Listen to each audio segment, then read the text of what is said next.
अब हम करने वाले हैं क्वेश्चन नंबर 8।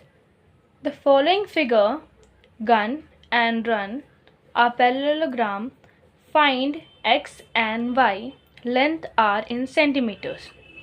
हमें यहाँ पे साइड दे रखी है GUNS, गन्स, सॉरी गन्स था वो, guns and runs, guns and run यहाँ पे यू था, ठीक है। तो ये हम पे फिगर दे रखा है, हमको ये पता है कि ये पैरेललोग्राम है, तो ये साइड और ये साइड क्या होंगी, पैरेलल होंगी एक दूसरे के, और ये पैरेलल और इक्वल होंगी। इसको निकालने के लिए हम क्या करेंगे, 26 इक्वल टू 3y माइनस 1। ऐसा हमने क्यों लिखा, क्योंकि SN is parallel to GU, इसलिए इक्वल है। हम इसको यहाँ पे इसको थोड़ा इस तरह लिखेंगे, -1 equals to 26, 3y equal to 26 में -1 इधर गया तो क्या +1 हो गया, 3y equals to 27, y equals to 27/3 equals to 9। तो y की वैल्यू कितनी आई, 9 आ गई। इसके बाद हमें दे रखा है 3x और 18। हमको पता है कि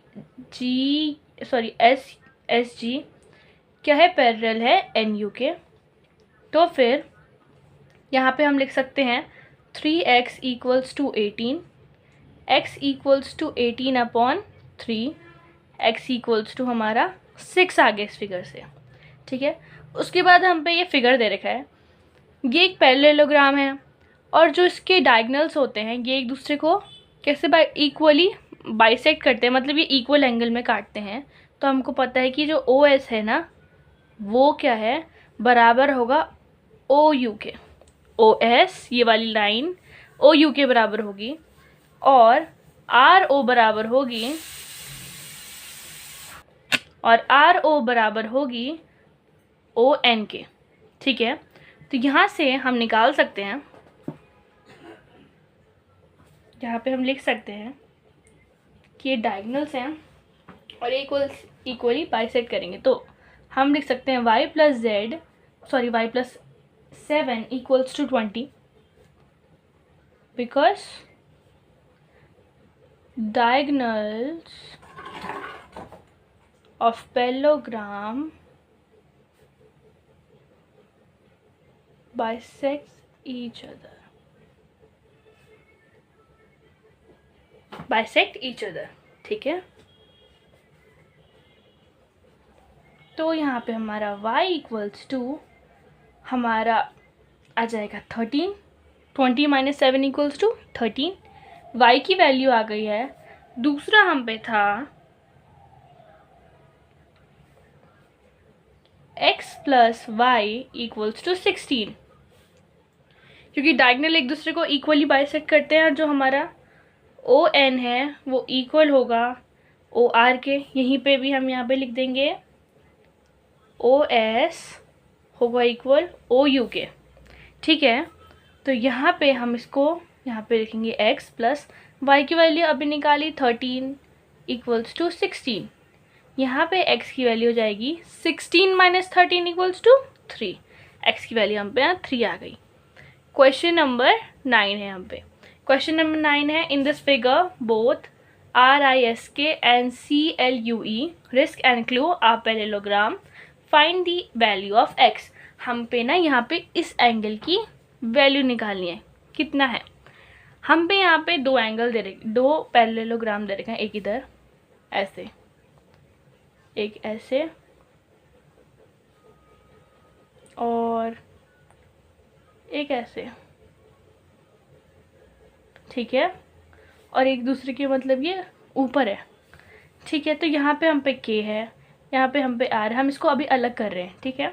तो ये हमारा हो गया I और ये हो गया हमारा S, ये हो गया हमारा E, ये हो गया हमारा 70 डिग्री वाला L, U और ये C, ये क्लू वाला और ये हमारा रिस्क वाला, ठीक है। हम पे यहाँ पे दो एंगल्स पता है हमको, ठीक है। हमने इसको यहाँ पे इस वाली साइड को अलग करके यहाँ लिख दिया, इसको अलग करके यहाँ लिख दिया हमने। अब यहाँ पे हमको पता है ये पैरेललोग्राम है, तो ये जो ऑपोजिट एंगल्स होंगे वो क्या होंगे, इक्वल होंगे। यहाँ पे जो एंगल एल है वो इक्वल होगा एंगल ई के। जो हमारा एंगल ई है वो इक्वल होगा एंगल एल के, इक्वल्स टू 70 डिग्री, क्योंकि क्या है, ये opposite angles of parallelogram are equal, ये इक्वल होंगे। ठीक है, तो यहाँ पे जो हमारा ई है, यहाँ पे ये हमको कितना मिल गया, 70 डिग्री मिल गया।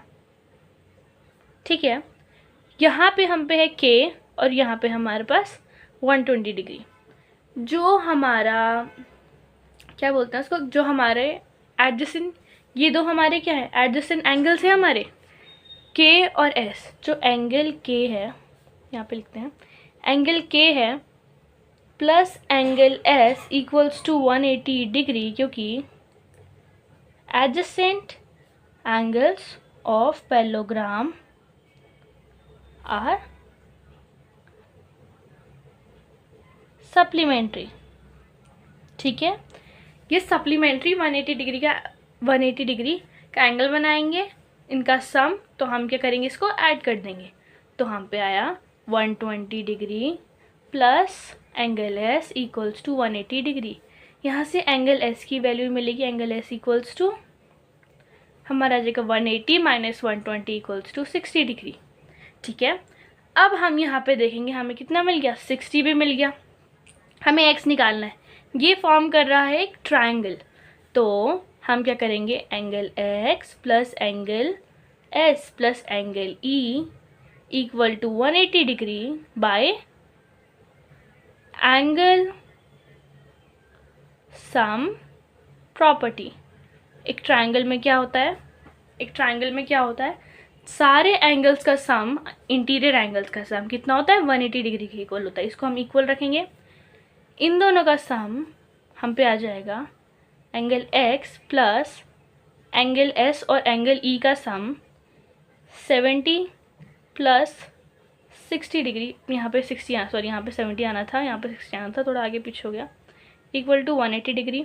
70 प्लस 60 इक्वल्स टू 130, तो angle x equals to 180 minus 130 degree, जो क्या है हमारा एंगल x, हमारा आया 50 डिग्री। यहाँ पे हमारा एंगल x भी आ गया। यहाँ पे हमारा आता है क्वेश्चन नंबर 10। इसमें हमको सॉल्व नहीं करना है, हमें इसमें थ्योरी में आंसर देना है। तो ये है, explain how this figure is a trapezium which of the two sides are parallel. हमें पूछ रहे हैं कि क्या एक्सप्लेन करो कि ये एक ट्रेपेजियम है, ये फिगर, ये ट्रेपेजियम कैसे है। ठीक है, और इनकी कौन सी साइड पैरेलल है। हमको तो इतना पता ही है कि NM और के एक मिनट, इसको हम के एल, ठीक है, के एल हमारी क्या है, पैरेलल है।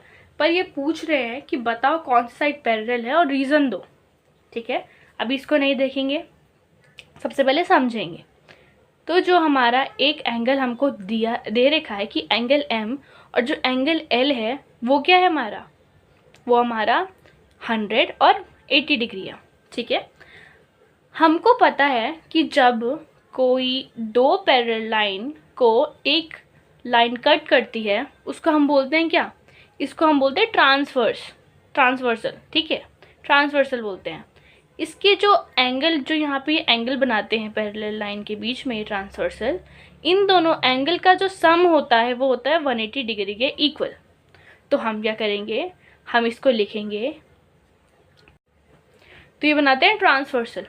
तो 100 प्लस 80 अगर हम करेंगे तो हमें मिला 180 डिग्री, जो उसके इक्वल है। ठीक है, तो इससे पता चलता है कि जो NM है और KL है वो क्या है, पैरेलल है, और ML क्या हमारा ट्रांसवर्स है। ML हमारा क्या हो गया, ट्रांसवर्स हो गया। इससे हमको ये पता चल गया। तो यहाँ पे लिखा है मैंने, when a transversal line intersects two lines, जब एक ट्रांसवर्सल लाइन जो ट्रांसवर्सल लाइन है इंटरसेक्ट करती दो लाइन को इंटरसेक्ट करना ना इसने यहाँ पे थी NM और KL, इनको बीच से इंटरसेक्ट करा, line intersect in such way that the sum of the adjacent angle, जो सम है एडजेसेंट एंगल का on the same side of transversal is 180 degree. जो ट्रांसवर्सल की साइड में जो एंगल होते हैं इन दोनों का सम कितना होता है 180 degree. Then the lines are parallel to each other, तो लाइन क्या होती है एक दूसरे के पैरेलल होती है, तो ये लाइन इसके पैरेलल है। Here angle M plus angle L equals to 100 plus 80 equals to 180 degree. Thus MN parallel to LK, तो इससे पता चलता है हमारा कि ML पैरेलल है LK के। As the quadrilateral KLMN has one pair of parallel lines, it is a trapezium MN and LK are parallel lines। तो हमको पता है ट्रेपेजियम में क्या होता है कि एक पेयर पैरेलल लाइन की क्या होती है, एक पेयर पैरेलल लाइन की होती है। नॉर्मल पैरेललोग्राम में ज़्यादातर क्या होते हैं, दो पेयर होते हैं पैरेलल लाइंस के, इसमें क्या होता है एक पेयर होता है और जो बची हुई दो लाइन होती हैं वो पैरेलल नहीं होती है। ठीक है, अब हम पे आता है क्वेश्चन नंबर 11।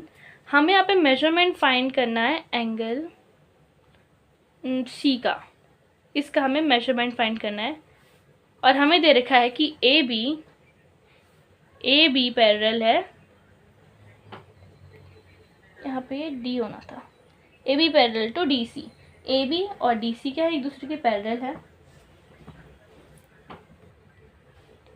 AB और DC एक दूसरे के पैरेलल हैं, तो हम लिख सकते हैं कि angle C plus angle B equals to 180 degree.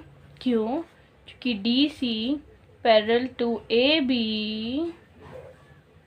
And CB is a transversal,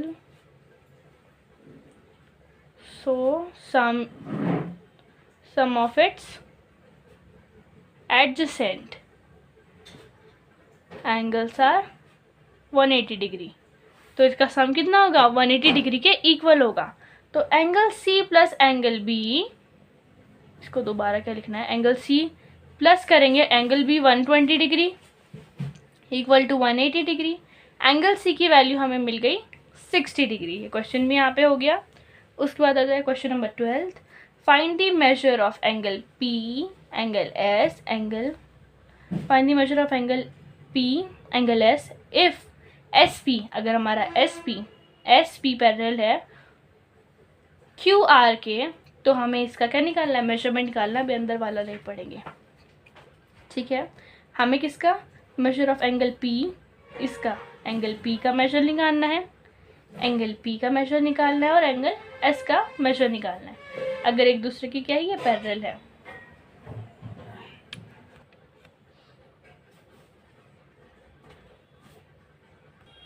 यहाँ पे हमको एंगल R का मेजरमेंट 90 दे रखा। हमने बताया था ना कि ये जब अगर हमें कोई एंगल ऐसे दिया रहता है स्क्वायर टाइप का, मतलब यहाँ पे एक पूरा स्क्वायर ही तो बन रहा है छोटा सा, तो ये क्या होता है 90 डिग्री होता है।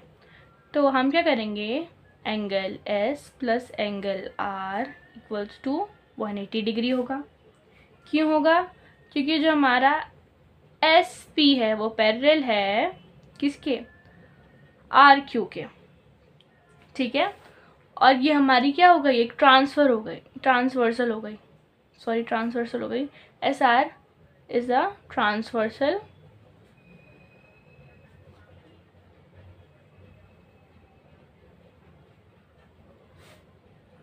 so sum of adjacent angles be 180 degree.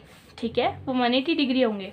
अब हम इसका सम निकालेंगे, angle S plus 90 degree equals to 180 degree.